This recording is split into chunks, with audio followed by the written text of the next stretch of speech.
अस्सलामुअलैकुम या अहलल कबूर। नबी करीम सल्लल्लाहु अलैहि वसल्लम का फरमाने अली शान है कि तुम कब्रस्तान में जाकर सलाम लिया करो ए ईमान वालो, और कब्रों को देखा करो। कब्रों को देखोगे तो तुम्हें अपनी कब्र याद आएगी और तुम आखिरत की तैयारी करोगे।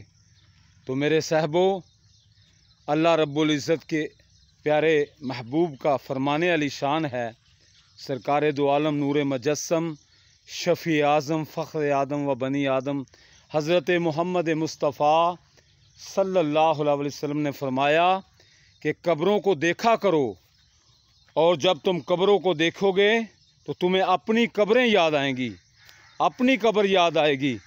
तो मेरे भाइयों, कब्रों को देखने से हम अपनी कब्र की तैयारी करेंगे, अपनी आखिरत की तैयारी करेंगे। अल्लाह ताला हमें आखिरत की तैयारी करने वाला बनाए, आशिकाना रसूल बनाए और नबी करीम सल्लल्लाहु अलैहि वसल्लम का पक्का सच्चा ग़ुलाम बनाए। अल्लाह ताला अमल की तौफीक